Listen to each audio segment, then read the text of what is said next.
PWD റോഡുകൾ പാട്ടത്തിന് കൊടുത്ത് ടോൾ പിരിക്കാനുള്ള ഒരു പ്രത്യേക ഒരു റോഡ് പാട്ടത്തിന് കൊടുക്കൽ പദ്ധതിയും ഈ എമർജിംഗ് കേരളയിൽ അവതരിപ്പിച്ചു.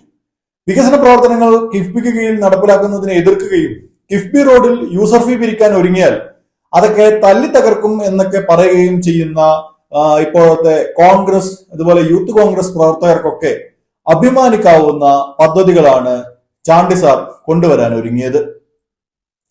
തോട്ടം ഭൂമികളിൽ കാർഷിക വിളകളെ പ്രോത്സാഹിപ്പിക്കുമെന്ന് പറയുന്നുണ്ടെങ്കിലും കേരളത്തിലുള്ള നിയമങ്ങൾക്ക് പോലും കൃഷിയെ രക്ഷിക്കാനാകാത്ത രീതിയിൽ ടൂറിസം മുതലാളിമാർക്ക് തീരെഴുതുകയായിരുന്നു ഈ എമർജിംഗ് കേരള കൊണ്ടുള്ള ടൂറിസം വികസന പദ്ധതി.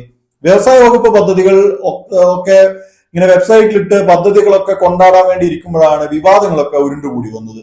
അതോടെ എമർജിംഗ് കേരള വെറും ക്യാമ്പയിൻ മാത്രമാണെന്ന വിശദീകരണം നൽകി നമ്മുടെ സാക്ഷാൽ ഉമ്മൻചാണ്ടി സാർ തടിതപ്പി.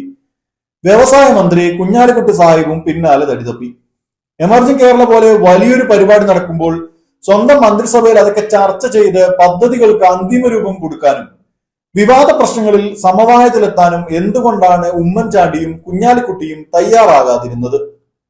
എന്തുകൊണ്ടാണ് പദ്ധതിയുടെ വിശദാംശങ്ങൾ സ്വന്തം പാർട്ടിയിൽ നിന്നും മുന്നണിയിൽ നിന്നു പോലും ഉമ്മൻചാണ്ടി ഒളിപ്പിച്ചു വെച്ചത്? കേരളത്തിലെ റവന്യൂ ഭൂമിയും വനഭൂമിയും വികസന പ്രവർത്തനങ്ങൾക്ക് ഉപയോഗപ്പെടുത്താൻ തീരുമാനിക്കുമ്പോൾ സ്വന്തം പാർട്ടിയിലെങ്കിലും ചർച്ച നടത്താൻ എന്തിനാണ് ഉമ്മൻചാണ്ടി മടിച്ചത്? മന്ത്രിസഭയിലെ സഹപ്രവർത്തകരെയും പാർട്ടി നേതാക്കളെയും പദ്ധതിയെക്കുറിച്ച് ബോധ്യപ്പെടുത്താൻ കഴിയാത്ത ഉമ്മൻചാണ്ടിക്ക് എങ്ങനെ താൻ സുതാര്യനാണെന്ന് അവകാശപ്പെടാനാകും? ഇതെല്ലാം ഒരിക്കലും ഉത്തരം കിട്ടാത്ത ചോദ്യങ്ങളാണ്. ഇനി ആരെങ്കിലും ഇതൊക്കെ ചോദിക്കുകയാണെങ്കിൽ തന്നെ കേരളം കണ്ട ഏറ്റവും വലിയ മഹാന് മനുഷ്യസ്നേഹിയുമായിരുന്നു ചാണ്ടി സാർ എന്നത് മാത്രമായിരിക്കും PR പാണന്മാരുടെ മറുപടി. എന്തായാലും പരിപാടികളൊന്നും നടന്നില്ല. 1 രൂപയുടെ ഇൻവെസ്റ്റ്മെന്റും ഈ ഉഡായിപ്പ് പദ്ധതികളിൽ വന്നില്ല. അതുകൊണ്ട് തന്നെ ചാണ്ടി സാറിന്റെ മുഖത്ത് നോക്കി എത്ര കമ്മീഷൻ കിട്ടി എന്ന് VD സതീശന് ചോദിക്കേണ്ട അവസ്ഥയും ഉണ്ടായില്ല.